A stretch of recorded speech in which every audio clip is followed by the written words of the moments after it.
BBA, BCA, BCom computer కోర్సులో 100% placement లభించే ఏకైక డిగ్రీ కాలేజ్ కూకట్పల్లిలోని i3 degree college 8367215215. Hi hello నమస్తే వెల్కమ్ టు సుమన్ టీవీ. ప్రస్తుతం మనతో ఉన్నారు అడ్వకేట్ బాలకృష్ణ గారు. సార్తో మాట్లాడదాం. నమస్తే సార్. రైట్, నమస్తే సార్, ఇప్పుడు గవర్నమెంట్ జాబ్స్కి ఈ క్రిమినల్ కేసెస్ ఏమైనా బ్యాక్గ్రౌండ్, మనకి క్రిమినల్ కేసెస్ ఏమైనా ఉంటే గవర్నమెంట్ జాబ్స్కి ఎలిజిబిలిటీ ఉంటుందా? ఏమైనా ప్రాబ్లమ్స్ ఉంటాయంటారా? రైట్. ముందుగా బేసిక్స్ నుంచి మాట్లాడుకోవాలంటే the cardinal principle of Indian criminal justice system is accused is considered to B innocent until proven guilty. అంటే ఒక వ్యక్తి మీద ఎంత తీవ్రమైన నేరారోపణలు ఉన్నప్పటికీ న్యాయస్థానం ఈ నేరాల్ని నిర్ధారించేంత వరకు ఆ వ్యక్తి ఇన్నోసెంట్, ఏ తప్పు చేయనటువంటి విధంగా భావించాలి. సో ఒక వ్యక్తి మీద క్రిమినల్ కేసులు ఉన్నంత మాత్రాన ప్రభుత్వ ఉద్యోగానికి అనర్హులు అంటానికి లేదు. అయితే ఖచ్చితంగా ప్రభుత్వ ఉద్యోగం అంటే ఆ నోటిఫికేషన్లో ఉంటుంది, అప్లికేషన్ ఫామ్లో కూడా ఉంటుంది. మీ మీద ఏమన్నా క్రిమినల్ కేసెస్ ఫైల్ అయి ఉన్నాయా, వాటి వివరాలు ఏంటి అని చెప్పేసి. అక్కడ కానీ ఇన్ఫర్మేషన్ కన్సీల్ చేస్తే సబ్సిక్వెంట్గా జాబ్ వచ్చిన తర్వాత కూడా ఈ పర్టికులర్ క్రిమినల్ కేసులో ఎక్విటల్ జరిగినా సరే అతను ఉద్యోగం పోయేటువంటి అవకాశం ఉంది. ఇలాంటి తీర్పే 2022లో సుప్రీంకోర్టు కూడా ఇచ్చింది. అయితే ప్రతి వ్యక్తి కూడా ప్రభుత్వ ఉద్యోగానికి అప్లై చేసుకునేటప్పుడు ఆనెస్ట్గా ఉన్న కేసుల్ని ఖచ్చితంగా వాళ్ళు మెన్షన్ చేయాలి.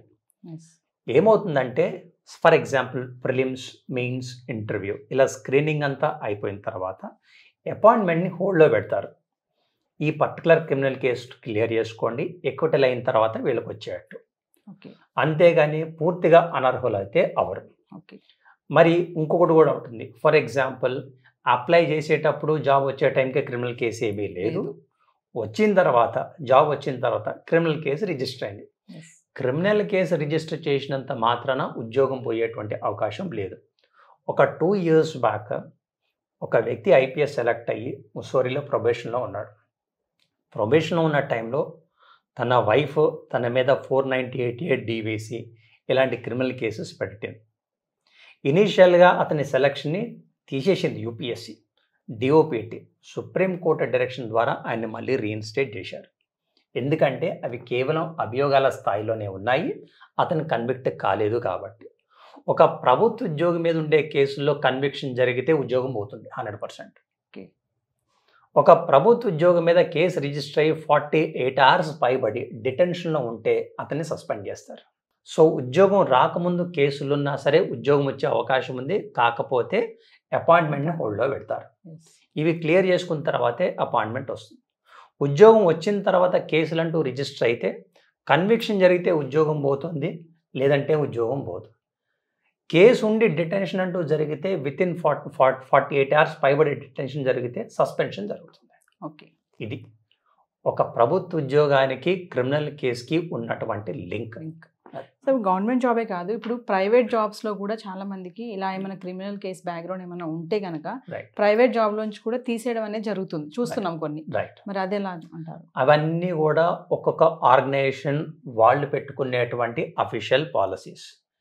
ఖచ్చితంగా ప్రైవేట్ వ్యవస్థలు వాళ్ళ ఉద్యోగస్తుల మీద కేసులుంటే వాళ్ళని తీసేయాలని ఎక్కడా కూడా ఒక చట్టం లేదు. ఇంతకుముందు మనం మాట్లాడుకున్నంతా కూడా ప్రభుత్వ ఉద్యోగానికి సంబంధించింది. As a government servant you are serving public.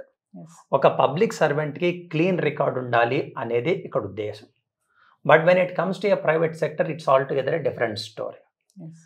అయితే ఒక్కొక్క ప్రైవేట్ ఆర్గనైజేషన్కి ఒక్కొక్క పాలసీ ఉంటుంది.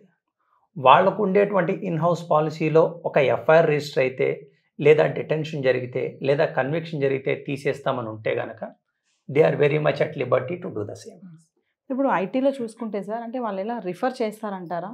ఇప్పుడు ఐటీ జాబ్స్లో కూడా క్రిమినల్ కేసు ఏమైనా ఉందా ఈ క్యాండిడేట్కి ఏంటి అనేది రిఫర్ చేయడం అనేది ఎట్లా జరుగుతుంది? ఐటీ రంగం ఇప్పుడు ఒక ఫార్మల్ సెక్టర్లో ఉంది కాబట్టి, పెద్ద ఎత్తున ఒక సొఫిస్టికేటెడ్ లెవెల్లో ఉంది కాబట్టి జనరల్గా ఏమంటే బ్యాక్గ్రౌండ్ వెరిఫికేషన్ చేస్తూ ఉన్నారు. వాళ్ళు కూడా ఏమంటే క్లీన్ ఇమేజ్, క్లీన్ రికార్డ్ ఉన్న వ్యక్తే వాళ్ళ ఉద్యోగస్తులుగా ఉండాలనే ఉద్దేశంతో ఒక వ్యక్తి మీద కొంచెం సీరియస్ క్రిమినల్ అఫెన్సెస్ అంటూ ఉంటే వాళ్ళని ఒకటి రిక్రూట్ చేసుకోవట్లేదు, 2 వాళ్ళని తొలగించే ప్రక్రియ కూడా చేపడుతున్నారు. ఫర్ ఎగ్జాంపుల్ 498A తీసుకోండి. Though it is a criminal offence, it is a dispute between two entities. కాబట్టి 498A లేదా భార్యాభర్తల వివాదం ఇలాంటివి ఉన్నప్పుడు ఉద్యోగం నుంచి తొలగించరు. సో ఫ్యూచర్లో ఏమైనా ప్రాబ్లమ్స్ ఉంటాయంటారు? మీరు ఇందాక అన్నారు బిఫోర్ క్రిమినల్ బ్యాక్గ్రౌండ్ ఏం లేకపోయినా జాబ్ వచ్చాకైనా ఉంటుందనేసి. సో ఫ్యూచర్లో ఏమన్నా వాళ్ళకి మళ్ళీ క్రిమినల్ బ్యాక్గ్రౌండ్ వాళ్ళు సర్వే చేసి ఏమైనా తీసేయడం అనేది అలాంటి ఏమైనా ప్రాబ్లమ్స్ ఉంటాయా? రైట్. జాబ్ వచ్చిన తర్వాత కూడా జాబ్ ఎన్నాళ్ళు చేస్తున్నా సరే ఒక వ్యక్తి యొక్క యాంటిసిడెంట్స్ లేదా ప్రెసిడెంట్స్ వెరిఫికేషన్ ద్వారా ఇతనికి క్రిమినల్ యాంటిసిడెంట్స్ ఉన్నాయని ఎస్టాబ్లిష్ చేస్తే ఈ క్రిమినల్ యాంటిసిడెంట్స్తో ఇతని ఈ ఉద్యోగానికి ఈ ఆర్గనైజేషనల్ ఇంటిగ్రిటీకి విఘాతం కల్పిస్తున్నారని వాళ్ళు భావిస్తే ఎనీటైం అతను తొలగించవచ్చు. అయితే తీసుకునేటువంటి ఏ నిర్ణయం అయినా సరే ఆర్బిట్రరీగా మాలిఫైడ్గా ఉండటానికి లేదు. అలా అంటూ ఏ నిర్ణయమైనా తీసుకుంటే court will come to the rescue of the victim.